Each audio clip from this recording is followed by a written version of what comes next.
Vamos lá, jovens, mais uma aula para os jovens de matemática convidados. Para cá hoje é o nosso conteúdo, função do segundo grau. Turma, a função do segundo grau, ela tem sua forma geral. A sua forma geral está aí, ó, f de x igual a x quadrado mais bx mais c. Essa é a forma geral dessa funçãozinha. Sabemos que a e b são os coeficientes.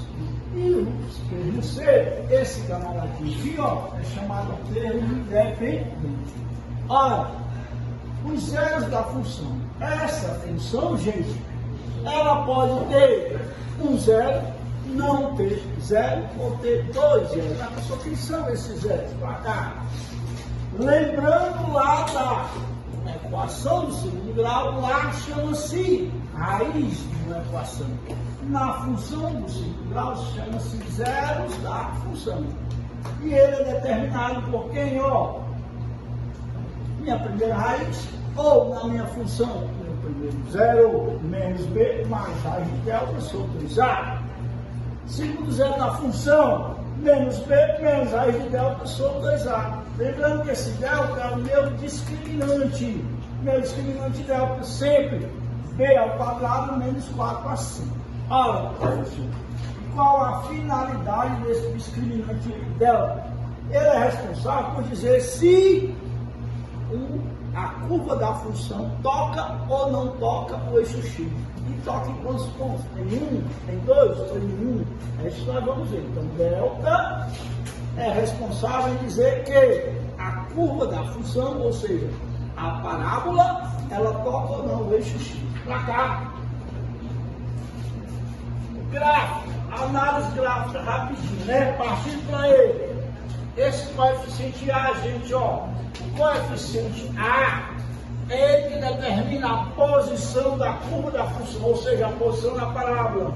Se esse meu A ele é positivo, a concavidade da curva é voltada para cima. Se esse A ele é negativo, a concavidade da curva é voltada para baixo. Então está aí explicadinho.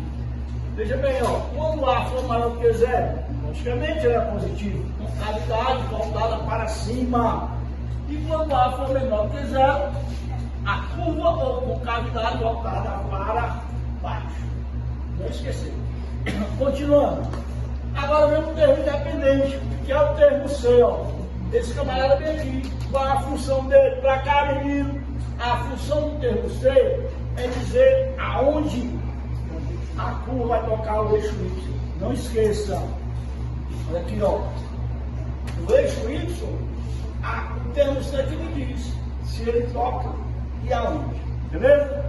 Agora vem, ó, para cá, o discriminante dela. Esse discriminante é responsável dizer o quê? Se ela tem, ó, dois zeros, não nenhum ou um. Para cá. Quando o delta for maior que zero, esse discriminante aqui, ó, quando ele for maior do que zero, a minha função tem dois zeros, ou seja, toca o eixo x em dois pontos. Quando o delta for menor que zero, a função não possui zero, não toca o eixo x. E quando o delta for igual a zero, ela toca o eixo x em apenas um ponto. Se você observar, eu tenho aqui figura 1, 2, 3, 4, 5 gráficos resumidos. Para cá, número 1. Você observa que a concavidade está, ó, a curva voltada para cima. Significa o quê? Que A é maior que zero. E você observa que ela toca o eixo x em dois pontos. Ou seja, se toca em dois pontos, delta é maior que zero. E essa função aqui, ó, tem dois zeros. Aqui é o quê? 1 e 4. Já na figura 2, observamos que concavidade voltada para baixo. Esse gráfico diz que A é menor do que zero. Voltada para baixo. Observe. Vem aqui. Primeira raiz e segunda raiz, que toca o eixo x em dois pontos. Professor, e esse ponto 8 aqui? Você observa que é o eixo Y. C é igual. Aqui é o termo independente C. Para cá, menino. Figura 3. Observe que a concavidade ou a curva está voltada para baixo. A é menor do que 0. Toca o eixo x em 2 pontos. Ponto 0 e 5. Quer dizer o quê?